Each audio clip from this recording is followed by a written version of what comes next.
Hi, I'm Dr. Rich Blon, a host of the Sex Act podcast. In this, the seventh podcast, I'm going to talk about New Year's resolutions. And to get your sexual year off to a good start, why not consider making some New Year's resolutions related to your relationships and your sex life? The word resolution comes from the root resolve, which means to solve something by changing or converting. In the case of New Year's resolutions, what most people try to change or convert are bad habits or unhelpful behaviors into good habits and helpful behaviors.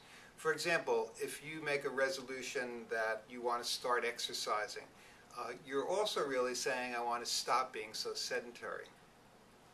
Another way to look at resolutions is to view them as a new beginning. And a new beginning starts with setting goals and measurable objectives. Now, these measurable objectives help you break down specific goals into very discrete tasks that you can go back and evaluate and see if you actually completed.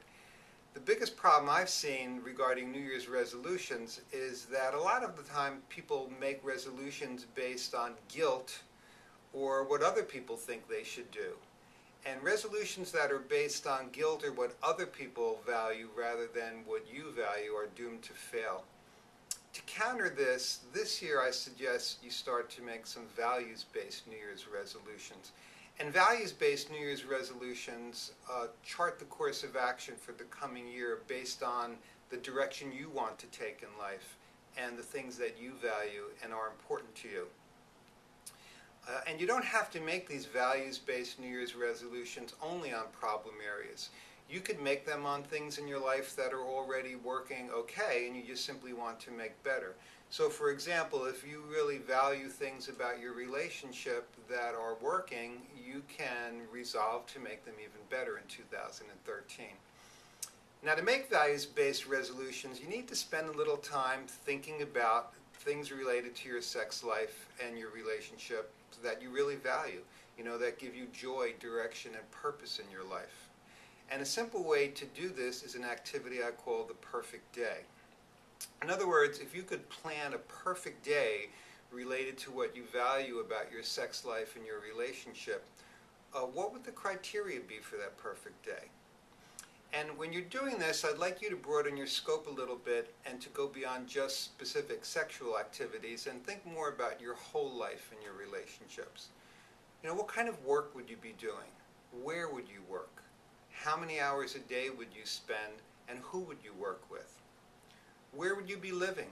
Who would you be living with? And what specific activities, sexual and otherwise, would you be engaging in? Who would you be involved in with these activities?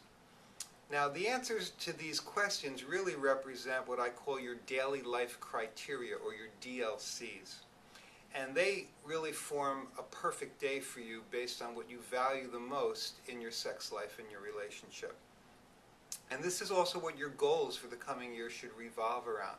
For example, when I did my most recent one, some of the DLCs I put were spending time with my wife doing things outdoors, such as playing tennis and kayaking and bicycling, reporting to work and only working 4 to 5 hours a day instead of 8 to 10, living somewhere where it's warm and sunny and there's a beach nearby. And when I started to really break those things down and look at the values they represented, they represented relationship, they represented sexuality, because one of the things in my DLC is to spend time making love with my wife. They represented time outdoors, being warm, being in the sun. So that's what I want you to do. I want you to actually construct this perfect day based on your DLCs, and then from those, look at what the values are that these daily life criteria revolve around, and pick 1 or 2 of them and set them as your goals.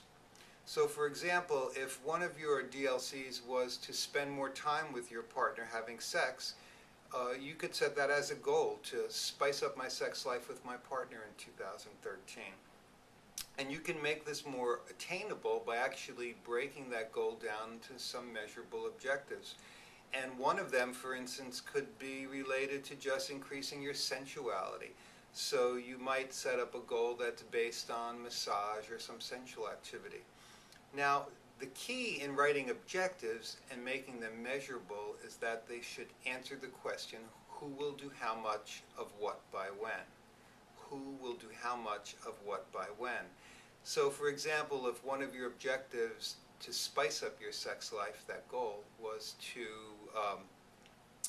kind of work massage somehow into your relationship and your routine, you could say, by the end of next month, I will have given my wife a massage 3 times. So the who will do how much of what by when is you, by the end of next month, will have given your wife a massage 3 times. And then at the end of the month, you can go back and you can check and see if you did that. So you can start with constructing that values-based perfect day. Take any of your daily life criteria, your DLCs for that perfect day, make them your goals or make it your goal, and then based on that goal, write some measurable objectives to help give it some structure. And by setting reasonable goals and measurable objectives for your sex life and your relationship, you can pretty much chart the course and the direction in 2013 that you'd like to see your relationship going. So good luck, and we'll talk more about this next month.